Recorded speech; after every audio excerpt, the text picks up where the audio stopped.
The views and opinions expressed in this podcast by the host and or the guest do not necessarily reflect the views of the host and or Paranormal Buzz Radio and or its sponsors. Use of any material produced by Paranormal Buzz Radio without express written consent is prohibited. Paranormal Buzz Radio will not be held responsible for you holding your knees, crying, and rocking in a corner in a puddle of your own urine, or being beheaded by a group of children in a cornfield. In fact, if you come across a group of children in a cornfield, we promise to make fun of you as you run away screaming in terror. Listener discretion is advised. You are now entering the all-consuming realm of Shay's Paranormal Chat, where the things that are better left unsaid are actually said. Shut up and sit down.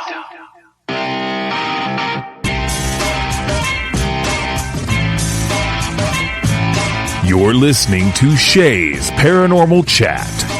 Paranormal podcasting done Shay's way.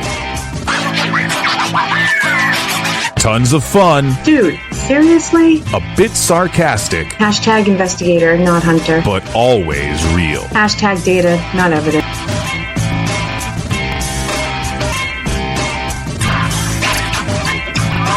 Don't get your panties in a twist. Oh my god, really? This is real, raw conversation.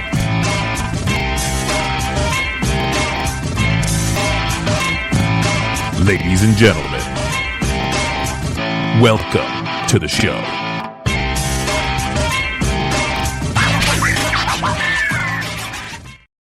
Good evening, everybody. TGIF, thank you as always for joining me, and you are in luck because I have some great guests. This is a pre-recorded show. Today, because of the quarantine, when I'm doing pre-recorded shows, as you know, I like to give the date out. Today is actually May 1st, because we're not sure when this is going to air. I'd like to tell people when this was recorded. That way, if there's any updates by the time the show airs, I will make sure it's out on social media. So today we have Chris and Kristen from Dark Horse Paranormal and Bigfoot and the Bunny. Hey guys, how you doing?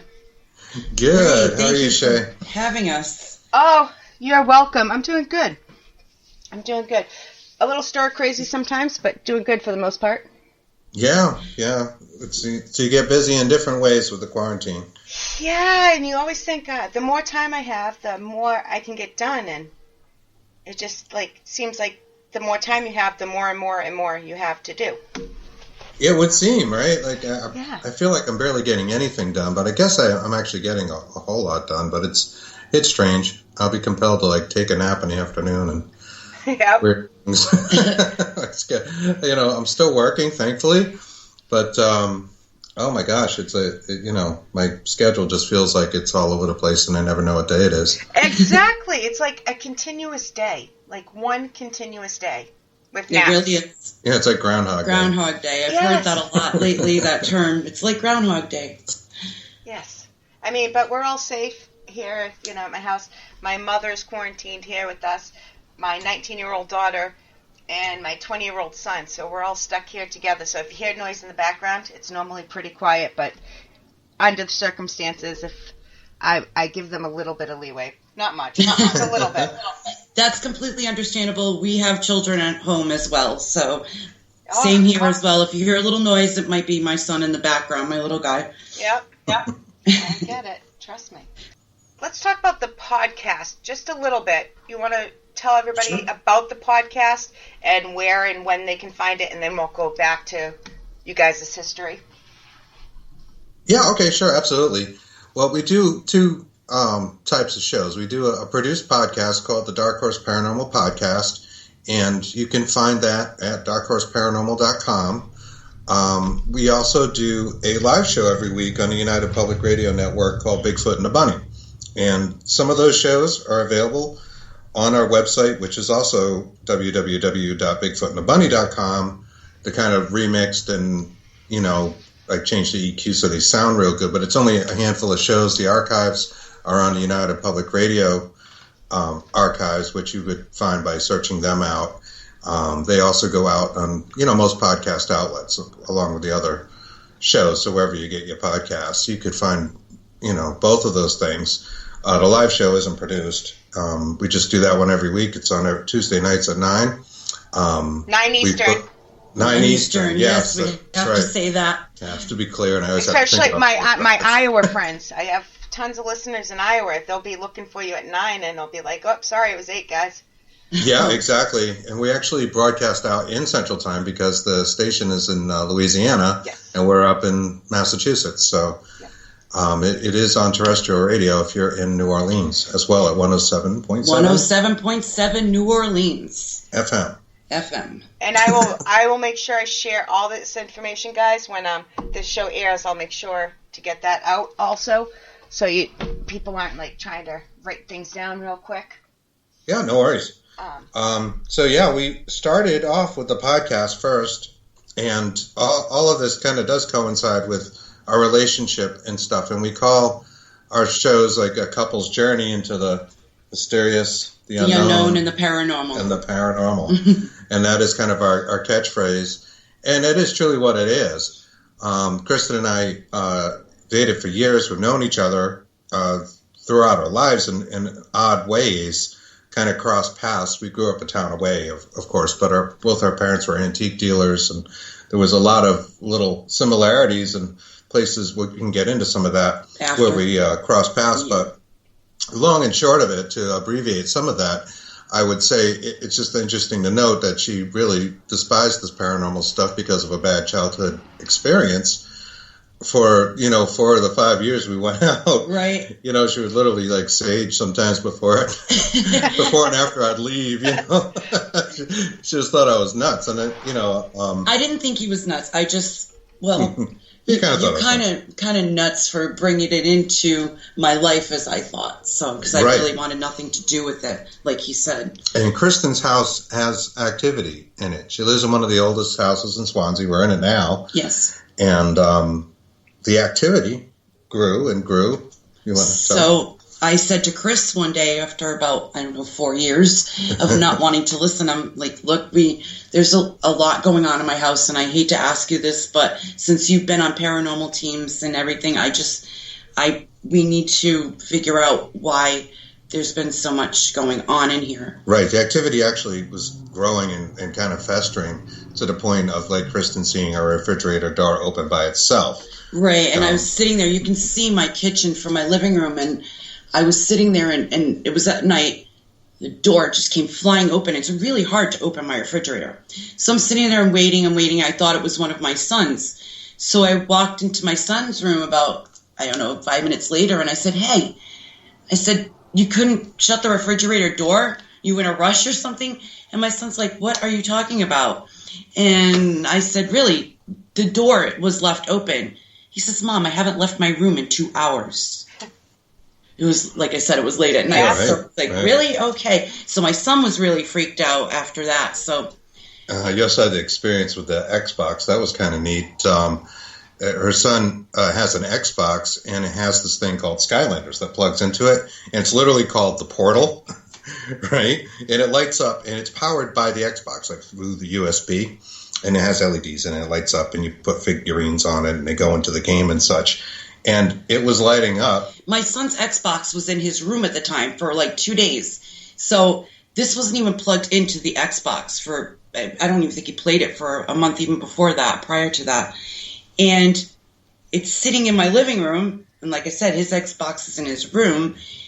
And we're talking. It was at night. And we were talking. And all of a sudden he comes out and he says, Mom, that's all I heard. He's my 12-year-old. And I looked down, and the portal was lit up. And we were trying to, of course, debunk it. And it just, like I said, wasn't played with or anything. It was just... Wasn't plugged in. Yeah, it was not plugged into the Xbox. The Xbox was in my son's room. Yeah, so we're thinking, hey, there's something going on here. Yeah, just the day prior to that, I had said to Chris, I'm going to call this the portal. The house... Yeah, our house was a portal, and literally the portal lit up the next night. So yeah, that's right. So I forgot that part. Chris, I said, you're going to have to come here and we'll do we're a gonna session. Do a session. So what I call a session is, getting the recorders out and, asking the questions, and also a spirit box session. And we just did a 20-minute session. I've got the whole session actually out on our SoundCloud. If you search for Dark Horse Paranormal on SoundCloud, you'll find that.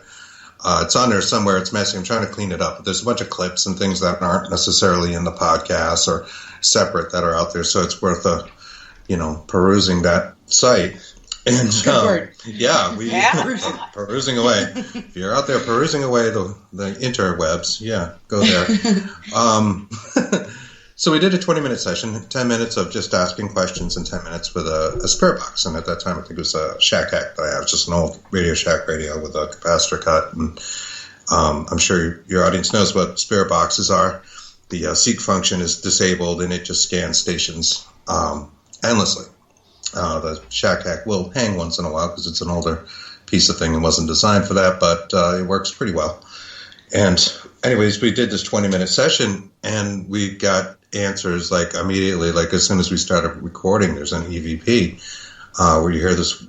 Chris is asking me about the lights in the room, or maybe turning a light off or something, and you hear a whispery voice go, Chris, just wait. Just like that. And it's not us. We're talking through it. You have to listen close for it, but it's there. You can hear both of us talking over it. Yeah. Chris, just wait. And it was just her and I home. There's nobody else in the house. We started asking questions, and we really did get answers. I sent you one of the clips from that session. It's a spirit box clip when we get into the latter half, and I could send you more if you want. Whatever you'd like. We've got a bunch of different little clips from it. But the spirit box clip, Kristen hears our name, and she sounds a little freaked out. Now, mind you, this is my first time wanting to do this, and literally wanting to do this. I had no other choice, apparently. So, in my voice, I want the listeners to hear this. In my voice, you can hear I'm very low toned. I'm literally so stressed out over this that, I'm low toned, and then a couple of times I freak out. And this would be why. This is my very first session and spirit box session. Which clip was that? So that's the one that's labeled clip 3. And I'm sorry, the labeling's a little nutty because that's fine. I had a bunch for another show we did recently. No, you're fine. And I'll just play it real quick so we can hear it. Okay. Oh, is that what you're hearing? Yes. Okay, I wasn't sure. I can't wait to play it back. Sounded like Kristen.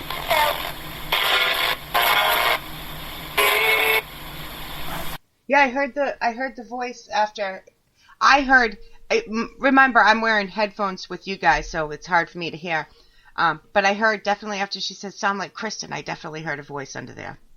Yeah, it says Kristen, and she goes, oh my God, it sounds like Kristen. That's Kristen talking. Yep. Because she heard the voice on the radio in real time. And then you'll hear, please help. And the music, seems to say, please help me. Wow. So you've got actually all those things in that little tiny clip, which is pretty interesting. We also got Kristen's father's name back. Yes. And I didn't send it to you. I may send it to you after the show. Thomas. And we would get that several times. And that was a good thing. We think her father has passed, and we think that he's here, kind of looking after Kristen, if you will. And that was my kids. Part of the activity. Yeah. We've gotten his name back quite a bit, his full name, in fact, in other places. A lot of times when I'm doing dishes, I am the dishwasher, I shall say. Me too. I don't have one. Me too, I am the dishwasher. But a lot of times when I'm doing dishes, I feel a hand being put down on my shoulder. And so I turn to the side, and it's usually my right shoulder. Turn to the right, and I say, hi, Dad. How are you doing today? So it kind of gave me a little clarification when I did hear that, even though I'm freaking out in the session. But at the same time. Yeah. Yes. Right. But like Chris said, we've gotten it in other places too, and we haven't even asked. We literally, at his house, have gotten my father's entire full name. Yeah. That's yeah. Cool. Yeah. We've been able to do these sessions at our houses at different locations and, haunted locations and such. It's pretty interesting. I think there's like a mix of maybe spirits that are around us, that we feel, and also maybe, some that are somewhat location specific. But anyways, Kristen isn't scared anymore. No. And now she's the first person who's like, all right, play it back, hurry up. Hurry up, I heard something, play it back. It took her a while to get in there. I think it took like 2 weeks for you to actually accept that we had done the session and play the whole thing. Yeah, Chris. I was so excited. He's sitting we're at his house now, and he's sitting on the bed, and he's got the headphones on. I can literally hear the EVP. And he says, oh my God. And he's scaring the heck out of me with just the oh my gods. Never mind. I mean, this is after, Yeah. And I'm like, oh my God, I don't want to hear it. And he's like, you've got to hear all this in 20 minutes. I've never heard anything like it. And it did. It took me like 2 weeks to even listen to it. But then after I listened to it and a few times, I went, okay. And I sat there for a few days and I'm like, oh, I really like this. I'm going to start doing this myself. So about 2 weeks, it took me, and I just took it and ran. But you, if I remember correctly, you had some bad experiences as a child with the ghosts in your house, correct? Yes, I did. This is why I never wanted to listen to any of this. So maybe it gives you back a sense of power now that you're older and have control over your... You can't control the ghosts and stuff, but you can control what you put out there, and it's about intent and, exactly. Take it as empowerment And I think that's what I did. I feel like that now. I'm pretty sure that's what I did. I just took it and like I said, ran with it. And I do now, being older, like you said, being older and knowing other things that I know, and like you said, with the energy, with the intent, I'd feel safer, I guess you could say. So yeah, we've gotten pretty good at banishing, which is interesting because we had all these kind of ritualistic ways to do it. We also have like a background in witchcraft and various occult things. Like I have a occult type background, so I've done like formal type banishings, and Kristen had her own way with her sage and Palo Santo. Surprising that she would be afraid of the spirits yet be into this stuff. Before you continue with that story, do you want to explain for the listeners that might not know what a banishing is? Sure. Well, the idea of banishing would be to, you want to remove the spirits. Like, we did hit a spot through our investigations where we got haunted by something along the way. And we don't know exactly which location because we were visiting a few at the time. But this character, we became kind of obsessed with it. He has a name. It's Frank Houghton, and you can learn more about him in our podcast if you go back and listen to things like the Evil AM Band, as we call it. Yes. Which is a lot. It's tough to explain quickly, so I'll let the listeners maybe just go find that. But it became obsessive for us, and Kristen was seeing a lot of things. She can see things visually with clairvoyance, and she felt particularly haunted and it was very negative. It was a very negative entity. I do feel, like Chris said, I do feel things a lot. After my childhood and the traumatization that I've went through, I don't want to see.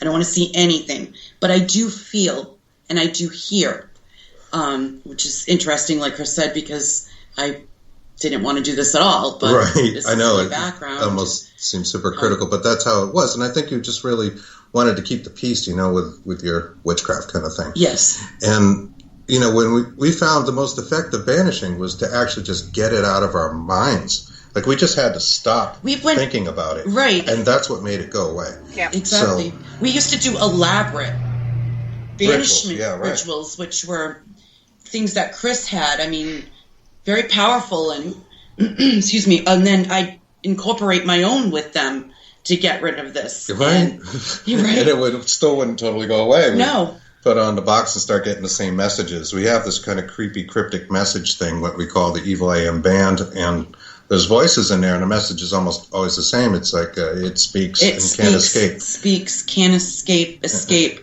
And sometimes it'll say death after it. It speaks woods. Then it gets to the point where it was saying all these other creepy things in between those things, and we couldn't put this radio on at all without immediately getting that popping stuff. Up, exactly. And like overlapping?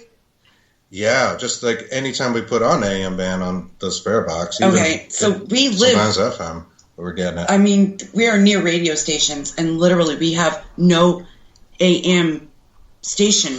That are the same, right. When it comes on. It's so bizarre. And we do have clips of it. I don't know if you'd like to incorporate those Yeah, maybe here, I'll send you some of that after the show. But yeah, it's really creepy. There's no radio whatsoever. It's just this message. And what happened, we had to get rid of it. Getting back to the banishings. Yes. We had to just stop looking at the locations where we had originally run into this and we got into Native American history and hauntings of that and just did a full 360 and just got it out of our heads. And that was actually the best banishing. Now we're at the point where we can put on it. And it doesn't immediately start talking to us in a creepy, cryptic message way. So that was the point with the banishings, is it was really mental more than anything. No matter what I was doing, I was going, calling archangels and all these elaborate things, and still felt haunted by it. But it took actually just changing our focus completely out of sight, out of mind, and just forgetting about it. We had to let it go. I think sometimes the more attention these things get, the stronger, or they like the attention and they stick around. Absolutely. So. That's exactly what happened. We really did become kind of obsessed with it. I started seeing certain things, and it was really bad for a while. It was a bad time. It was depleting our energy, basically. One quick story about that is Kristen was watching one of our shows back on her phone. No, on the laptop. On the laptop. I'm at work, and she's like, "Oh my God, go to 2211." It was 2111. 2111. You're not gonna believe it. And I'm going back. I'm looking at it on my phone at work, and I'm like, I'm not seeing anything unusual. I'm stuck at 2111. This was the show from the previous night on Bigfoot and the Bunny on UPRN.com. And talkradio.com. Sorry. And I'm watching it. And I see all of a sudden I get stuck. And I'm like, okay. So I thought that in the background of where I was sitting, I thought it was my cat. And I'm like, what is that? And as I'm getting stuck, I see it. And then the cat, thinking it was the cat's tail, I'm thinking, gets to the camera in front of me. I'm like, what is this? So I'm going frame by frame by frame by frame. Frame by frame by frame by frame, back and forth, back and forth. And I'm like, oh my God. And what it was this big blackish gray mist that came about from my left side, came around my back, and literally had a black and gray hand come out. Wow. And wave to my camera. Wow. Okay. Yeah, it was really, really freaky, scary, and I'm like, oh my God. So I tell Kristen. Kristen's looking back, and mind you, he's at work. He keeps going. He's like, Kristen, you're not stuck at 2111. I'm like, I got stuck. It's right here. Right. And so this is one of the ways a haunting can kind of work, right? Kristen perceived these things, but it's not actually in the video. Right. She most definitely perceived them, which brings us to another story where I think the most haunted thing that's ever happened to me happened to both of us, and we can't really prove it out. Although I've got a couple of clips from that location that you can play where we did talk to spirits, and that's pretty interesting. But we went to what we call the undisclosed location. It's a place you're probably familiar with. They have a sign out front. It's a cemetery, and they do ask that you not do paranormal investigations there. And we didn't know that. It wasn't always that way. We went on 4th of July, and it was the morning. So we were just going to walk around. Right. We had it's open to the public during the daytime. We just had some recorders with us in a spirit box. It wasn't a big deal, and it was empty and it's quiet. And we're very respectful of places. We literally clean up the place. Pick up a bunch of broken glass. Trash. Teenagers party. Yeah. It's that kind of thing. It's out in Central Mass. It's known by its gates. Elaborate gates. We'll leave it at that. So yeah. But slightly undisclosed location. Yeah, we hint about it. If you're local, you probably can figure it out. But we're walking in there. Well, two things. I'll say that we don't have recorded that happened to us that really are freaky, and I've never had this happen before. Kristen was immediately drawn to the far left corner, so we started walking in that direction, and she turns, and we haven't recorded or anything. We're just walking, checking the place out. She says, "Did you hear that?" And I said, "Oh, I just heard what sounded like a boar or something. There's woods surrounding it. It's in a rural area. In fact, it's about a quarter mile off the main road. You have to walk down to get to it. Kind of dirt road to get to it. And I had heard this kind of like snorting and like digging noise. And she says, no, it's like, it's a boar. And what did you say? And I said, Here. I heard, I said, yeah, I heard the woman laughing maniacally. Yeah, she said she heard a woman laughing maniacally. And he says, She used that that's word not what I maniacally. just heard. I heard a boar. I'm like, boars aren't around here. They're not indigenous to this place, to Massachusetts. I'm like, but no, at the same time, he heard one thing and I heard another. A completely different thing. And we're looking around, to see if anybody has a dog and woman walking or anything. Nope. Nobody down there. Nobody So down at all. we go and we conduct the investigation, and I'll talk about the clips that I sent you. But leading up to one of them, we were walking toward an outer wall. We had already been asking questions and gathering data and stuff like that and just checking the whole place out. And Kristen had a recorder. The DR5 is a Tascam recorder, and it's really an intense little recorder with, dual stereo, and she's got noise-canceling headsets on. So all she's hearing is what's coming through the recorder, right? Yeah, we call it blind sessions. Yeah, we were not blindfolded or trying to go hell yeah, but yeah, she can only hear through the recorder. Yep. I'm walking with her just asking some questions, and we both heard somebody go, hello! Really loud. Like right next to us. And the recorder that I had was pointed towards Chris, towards the outer back wall. And it came in so loud. We both jumped. 3 feet in the air. So literally, I did actually jump up on the wall, the stone wall, like it's about 3 feet high. Yeah. It surrounds it, and I'm looking to see where it came from, this voice, right? I thought somebody was kind of like snuck up on us or something. There's nobody around, not a soul. And when we played it back later, the really paranormal part is it's not in There's no big hello, no really loud hello on any of our recorders. We had 2 recorders going. We had a phone videotaping the thing. Don't you love when that happens? Yeah. Right. But, I mean, that's what's really paranormal about it. It's not even on the Tascam. Right, the recorders. Which is all she could hear through. So that was really interesting. And I jumped off of that wall. I landed on a rock, and it made a loud noise. And this is part of one of the clips I sent you, is the one, I think it's clip 10. Right. But that thing is... This scared the shit out of me.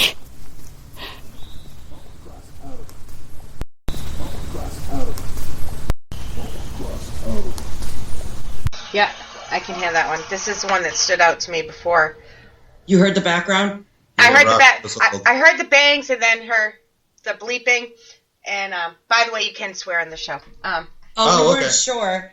Yeah, you can. I'm from Massachusetts. I have a mouth like a sailor. I love you. Yeah, we are always trying to censor ourselves. We always hold it back. I should have told you that in the beginning. But then I heard that voice underneath after, too. Yes, that's the one. It's an EVP. Yeah, so it's kind of old English. It's gruffy, a gruffy man. And it's old English. See, again, I can't fully hear it, so the fact that I can hear anything in it at all is pretty good.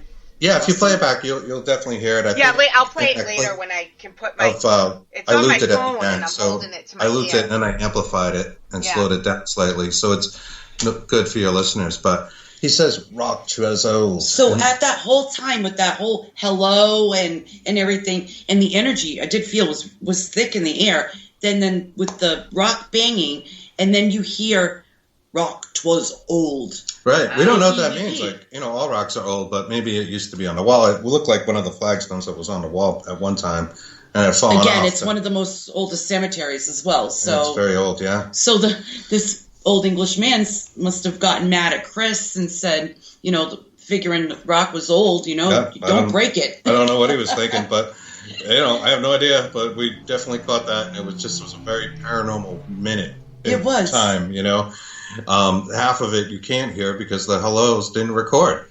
Yep. The hello, but you do hear the rock 'twas old, and that all seemed to happen in 30 seconds or something. Yeah, just a minute. That was pretty neat.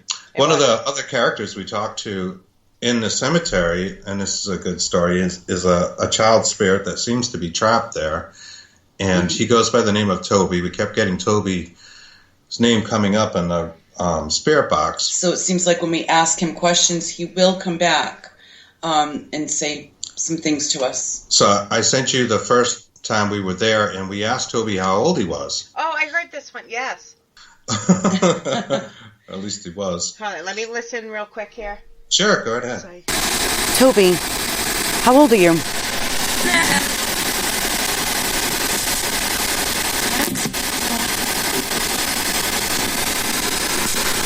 How old are you?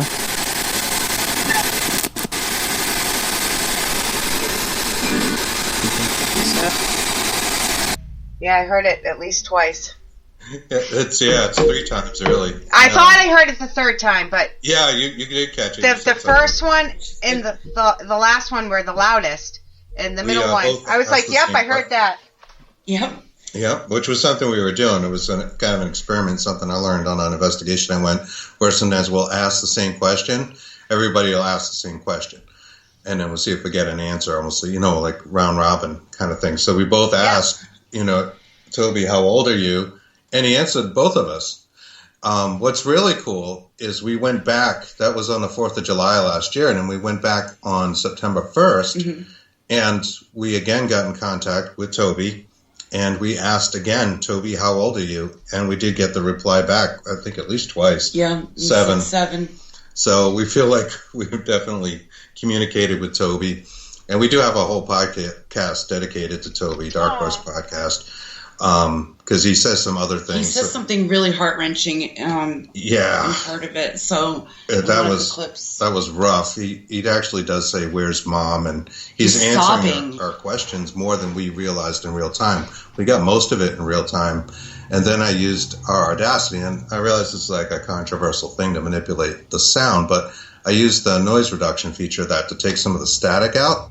Yeah. And it really revealed the voice. And when you go back and play it with the static, you can definitely still hear the stuff, but it made it easier. So you'll hear it both ways in that podcast where he goes, "Where's Mom?" And it's like, oh my God. And he's like making little whimpering noises. It was terrible. awful. I had found that while Chris was at work, and I'm like, Chris, I'm messaging him. I'm like, you need to listen to this. I said, but don't listen to it now. Wait till you get home. And I said, you're going to end up crying. I was literally in tears. I felt so bad.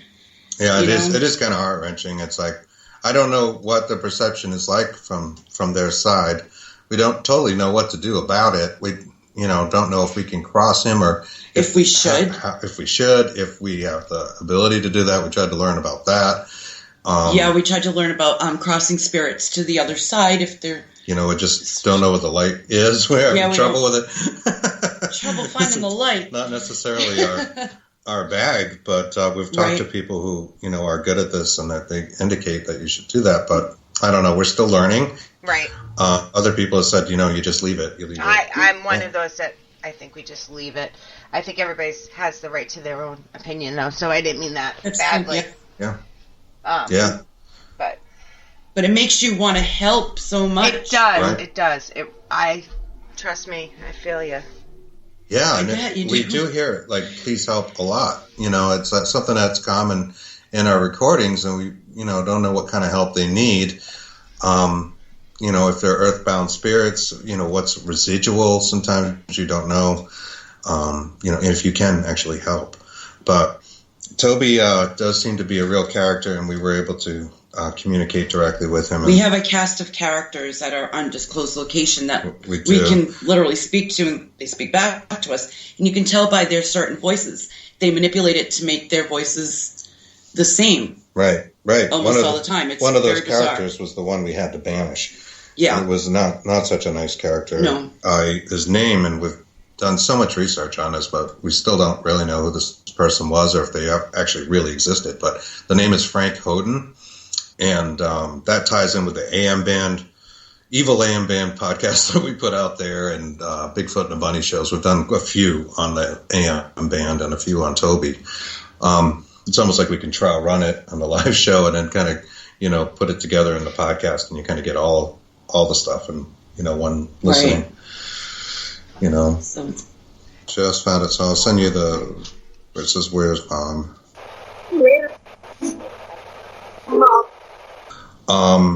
We talked about that first session, and we had all this data back from just a quick 20-minute session, which brings, it actually does, we can bring this around. Okay. That speaks to the what we call the chemistry between us, because we do seem to get a lot of data together. Like, separately, we still get stuff, but I mean, it's that kind of thing. You can be at the location all night, and you're lucky to get like one thing, you know.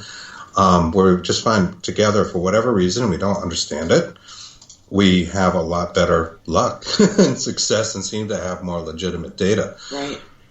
So it's been a thing that we've been pursuing, you know, since. And like I mentioned before, Kristen loves this stuff now, and you know, this is what we spend our time doing the shows and trying to gather more data. I like it, but it's not like I walk around with a spirit box all day long either, or a recorder going, you know. Of course not, but you know, she's not scared of it anymore. I'm not afraid. In some instances I am, but it's a good amount of afraid. Right, I am. The reason why you're afraid, because we didn't actually get into that.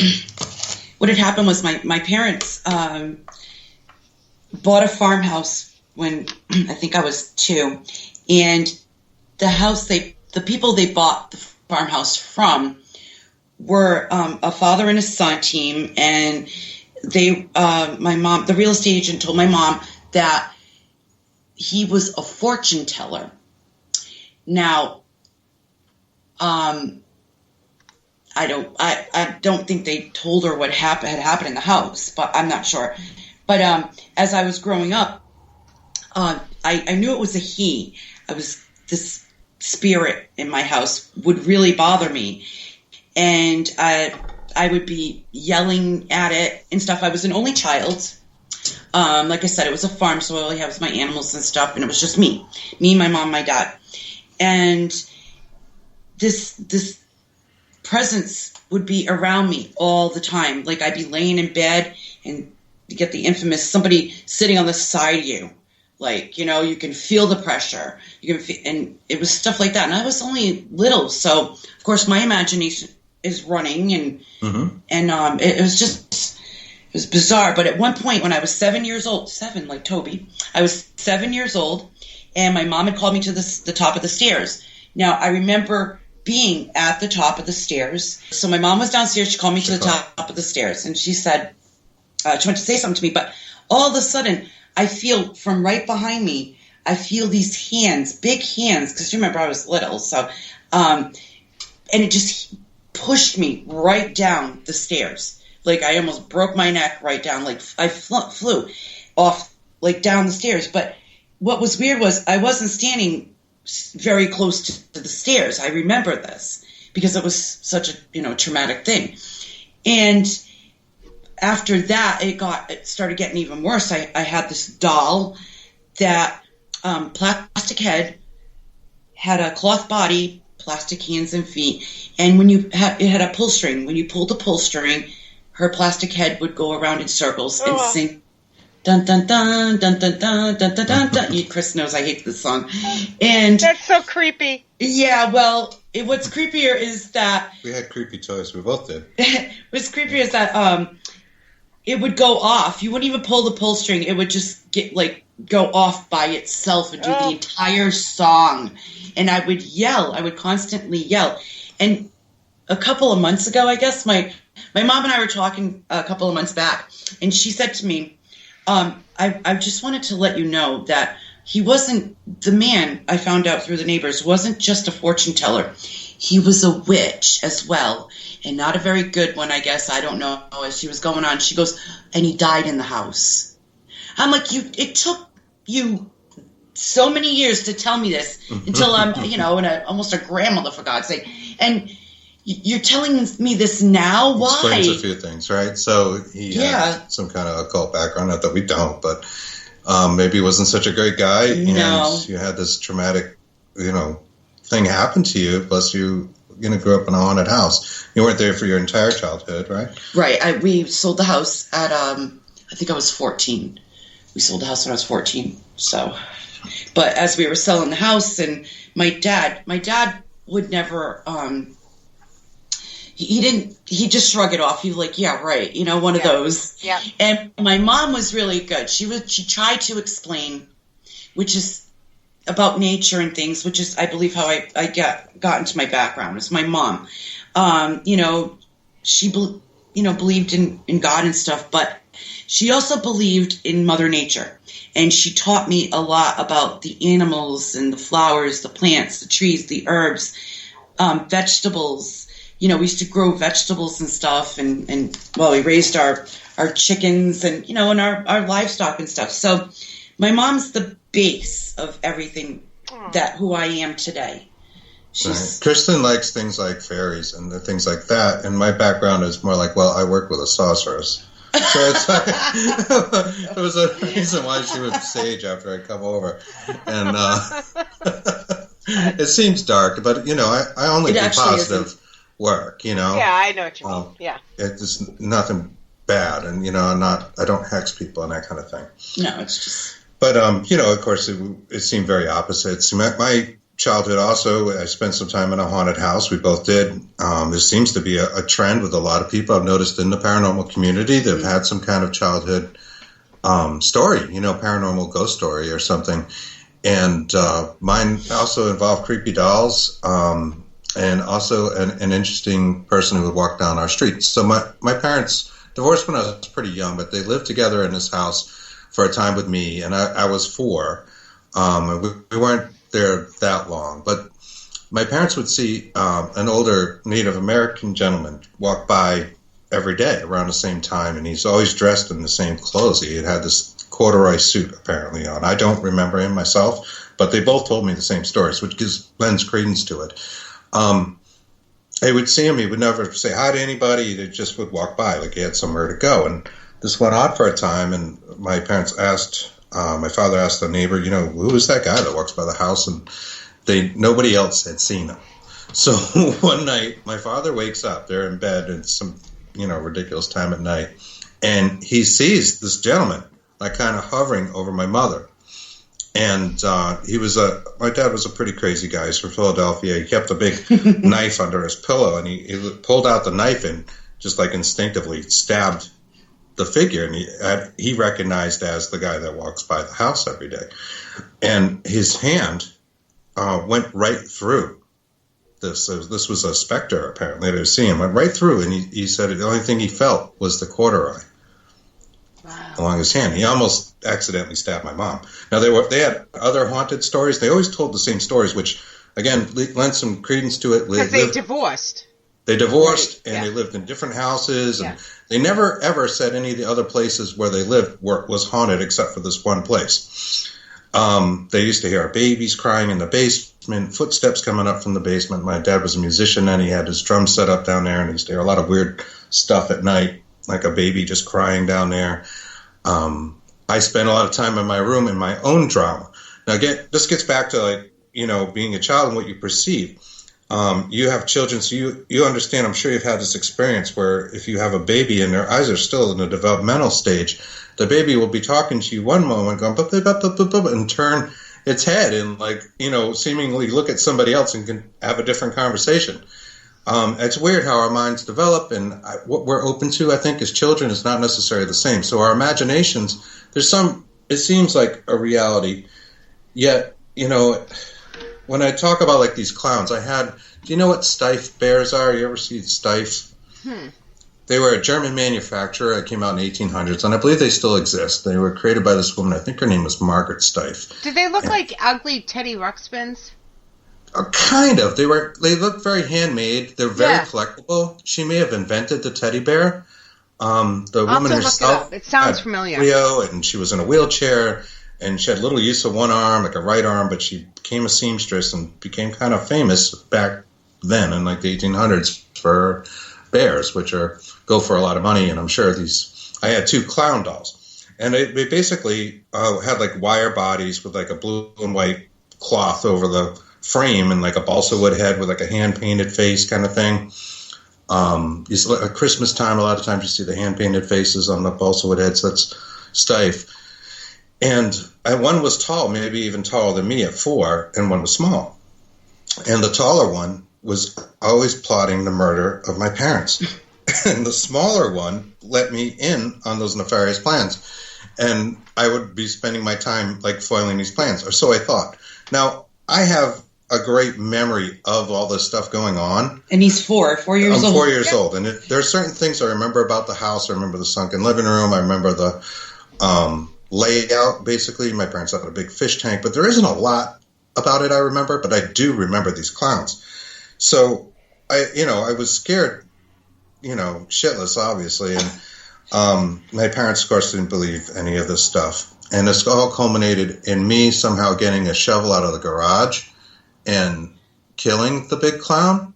And then he deserved it, in my opinion. Clown corpse out into the side lot. There was a wooded lot next to our house, and burying him. Now, I remember this. I'm not saying it actually happened, but this is what I remember. Yeah. I'm not saying the balsa wood mouth opened right up and the thing was talking to me, but it was always trying to kill my parents, and I remember that. Damn it. And it was like, I'm always trying to prevent the homicide of my parents. It was awful. That's my haunted memory from that house, and they told me the other stories. So I was, intrigued with this stuff growing up, and he took it and ran, where I suppressed everything and blocked everything out of my memory. Exactly, which and that's why I choose not to see. I love horror movies. I loved Creature Double Feature. You might remember being from this area. Creature Double Feature. The back-to-back horror movies on a Saturday afternoon. Oh, yes, I remember. And all this stuff, and I got kind of into the occult stuff in middle school too. I got into Tales from the Crypt. Tales from the Crypt, loved it. I read like every Stephen King book when I was a kid. I loved that stuff. I just couldn't get enough of it. I got into astral projection as a kid, and I had a self-hypnosis tape, and I was very good at it. And when I was, 12 or something, better than I am now.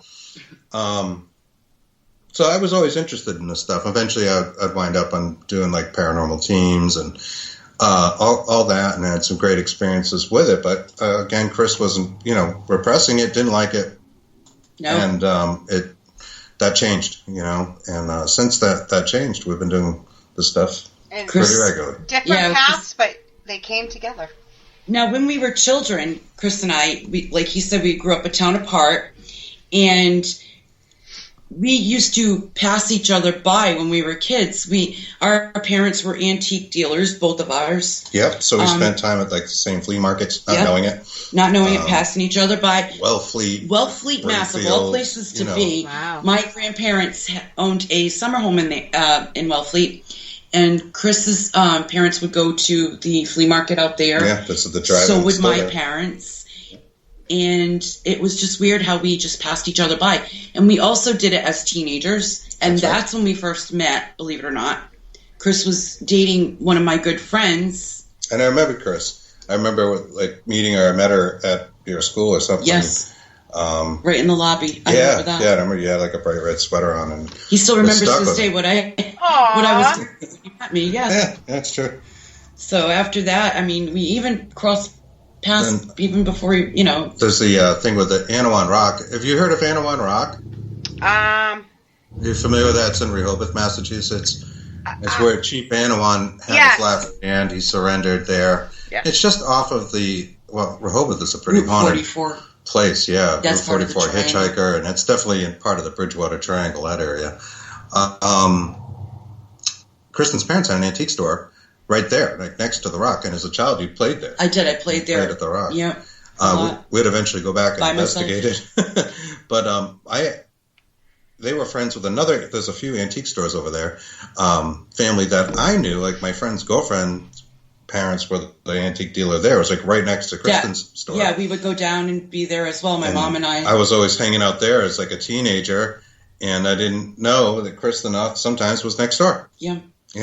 So it's there's that, and then there's, as we got on with life, my ex loved this band, and we had to follow it as every weekend as much as we could. And the band was Grandma's Pajamas, and there was another one. And later it was Pearl Divers. Pearl Divers, yeah. And come to find out, Chris was in this band. Those are my bands. I already knew this from seeing him once, the first time. But then my ex really liking him, and I wasn't about to tell my ex that. He was dragging her out to go see. Yeah, to go see Chris. I'm like, this is great every weekend seeing Chris. So it was just weird. Like, he was married at the time. 90s, yeah, and so was I. So, and then I ended up getting divorced. I started nursing, and his wife was a nurse as well. Yeah. So they worked together. We ended up working. This was in the 2000s now. One night, one night my ex-wife came home and she says, "Hey, do you know this Kristen Johnson?" I'm like, the name sounds familiar. She remembers you. It's almost like she had a little premonition of her own because she seemed a little disturbed that, you guys have worked together. You seem to know her. It was like I saw her tag and I was like, oh, I know a Carr. We ended up working overnight together. His wife and I, his ex-wife and I, ended up working overnight together. I remember her tag, and I said to her, "Oh, I know that name. I know a Chris Carr or Christopher Carr." And she's like, "Yeah, that's my husband." I'm like, "Oh, cool." I said, and it would be years later. It's not like that led to like an affair. Yeah. No. Like that. It was years later that Kristen and I actually 12 years after that. Yeah, got together. Paths Been long kept before. intertwining. I'm sorry? Your paths just kept intertwining. Yes. It did. It was meant to be. Exactly. It seems like it really does. So that is my one romantic statement for the month of May. Well, maybe ours too. I'm just kidding. Let me maybe go over the clip Ghost. This is pretty good. And we actually took this from Anawan Rock. Okay, hold on.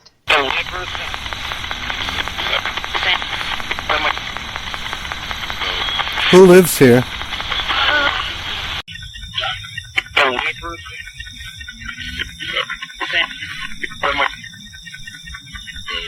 Who lives here? What it's saying there is the neighbors think I'm a ghost. That I'm a ghost. And I say, who lives here? And it answers, ghosts. Ghosts. So that's kind of a funny clip. That came from Anawan Rock. Yeah. And we've got quite a few. We've got a podcast called Native American Hauntings, Dark Horse Paranormal Podcast, where that's in it, and a whole lot more. We actually got Chief Anawan's name back, which is pretty interesting. And there's a lot of history in there. We love history, love telling the true side of history. Yes. The Native Americans really got screwed when we came here. And we talk about how that happens. And I'm sure a lot of listeners, even if you're familiar with that history, will learn something new out of it, because we certainly did. We did a lot of research. We also visited it's actually called the Old Indian Burial Ground in Grafton, Massachusetts. From the Nipmuc Indians. And that's a different tribe of Indians. That's the Wampanoags over here. My son's Wampanoag. Really? Oh, is that right? Yes, he is. Wow. Well, then he's going to be real familiar with Anawan Rock and that history. And the Nipmucs were out in Grafton, and that was a praying town. And that's where they kind of tried to convert them into Christianity and, remove all their culture. Yeah. And there's a burial ground out there on the main road. We went out there and got some very interesting and relevant data. So I encourage your listeners to check a podcast out. It's called Native American Hauntings. It's funny. It's a lot of good data in it, but it's also a lot of history. I compose different music or put together clips to make music for these things, and they're a bit more polished and produced than, say, our live show. That's awesome. I love the fact that you guys use the word data, not evidence. That's right. Thank you. That's right. I have a hashtag. I have a hashtag I use all the time. Hashtag data, not evidence. Oh, really? It's actually in my intro. That's how much I say it. The guy that made my intro put it in there. I love it. Well, that is the best thing, because, we don't know. No. We don't know the answers. Sometimes it seems relevant. There's always a way to kind of disprove something. And debunk things first. Yeah. We spend a lot of... Amen. We spend a lot of time trying to debunk things before we present it. Right. When you listen to those clips pretty closely, I mean, we have to both agree on what it says to even give it to anyone. Yeah. Which sometimes gets into this thing about apophenia, I think that's the word, where, one person can hear something slightly different because of the way their ears are tuned or the speaker you're playing it through than another person. We go through a whole bunch of headphones before we put this out. Yeah, we'll play it through different speakers and make sure we both hear the same thing, because we don't want to confuse anyone. I have a clip out on that SoundCloud that it says, if you play it, it sounds like, if I tell you, it says, "Bring light Lucifer," that's what you're going to hear. If I tell you it says, "Frank Mike Christopher," that's what you'll hear. Yeah. It's the same clip, right? Right. So that's apophenia, and I wrote a book, or co-wrote a book. Which gets into pareidolia. On debunking things called Debunking Common Paranormal Myths, Psychosomatic Pareidolia. And where can you find the book? That book's out on Amazon. We may do a new edition of it and update it. Some it's a couple years old, but it is a good place to start and gives a lot of good advice on debunking apophenia, visual things. There's a lot of good information in that book. That's awesome. And that is kind of where we come from. Even though we do have a lot of data to present, we do try to debunk it. Yeah, I agree. You have to. Yep. Otherwise, absolutely. you don't have a leg to stand on. If you put, No. If you throw everything up against the wall, of course one thing will stick. But if you pick and choose, you got to get rid of the crap. Yeah, exactly. My Facebook feed and Instagram feed's oftentimes filled with just like a lot of crap. It's like, well, that's a reflection in a window. Yeah. Yeah. Exactly. That's a dust ball. Yeah, it's God, the dreaded over. Oh my God, yeah. Horrible. I know. Oh my God, she's just like us. Yes. We're going to have a part 2. Oh, yes. Oh, thank we'd love you. that. We'd love that. We'd love to have you on as well. Yes, please. But before we go, you have to tell the short version of how you guys came up with the name for the podcast, Bigfoot in the Bunny, because I read a little bit and I love how this happened. Yeah, it's an unusual name. We were standing outside of Chris's house, and Chris has a bunch of bushes and With a wall of hedges that divide and trees, my yard like with trees. the neighbors. It divides the yard, and we have this bunny that always comes out.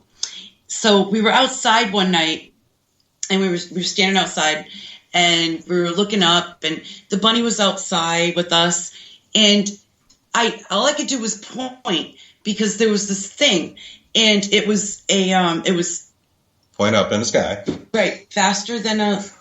We saw like a reddish orange Yeah. light, and it was moving far faster than like a plane, but not as fast as a shooting star. So it just and it was came really over bright. us. And she just points up, and we look up, and we're like, oh my God. And It's like my first UFO experience, right? I said to him, "You saw that, right?" And he says, "Yes." And then he looks at me and says, "The next thing we're going to see is Bigfoot chasing after the bunny in the yard."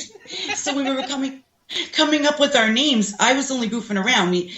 For the radio station, I was only goofing around. I said, "Well, how about Bigfoot and the bunny?" And he's like, "Oh my God, I love that." I'm like, "Really?" And I do. I think it's cute. It's like it's so and it catchy. does have that story because it just was like a magical moment. We both see this thing. It's a paranormal moment. It really did appear to be a UFO. I don't know if it is or not, but I've never seen that before. This thing was moving. I mean, I've seen, military jets and stuff, but this thing was screwing, but not as fast as a shooting star. I can tell you're from Massachusetts. Yeah. I haven't heard And we're somebody just like, oh say my that in so God. long. I love it. Sorry. I can be my dad, even though I'm probably older than you or your age at least. But my dad used to say all the time. Oh, that's funny. Sorry. No, that's fine. We love it. Yep. I don't get to talk to many Massachusetts or New England people on air anymore, so when I get to, I really enjoy it. Oh, that's awesome. Thank you. Yeah, we do too. We enjoyed this immensely. Thank you. Yes. I'm trying to have decent voices on the radio, but sometimes it all slips out. Yeah, the Massachusetts accent. I'm still parking my car. Yeah, right? That's me. You know. Especially when I I get can do a mad. little Allen accent too. When I get mad or, Yeah, right. My daughter grew up in New Hampshire. My youngest, anyways. Well, they all did, but my youngest daughter grew up in New Hampshire. And if she gets really mad and she starts swearing, you would swear she was, brought up and still lived in Massachusetts. Just from learning from me. I believe it. It's great. Yep, it stays with you.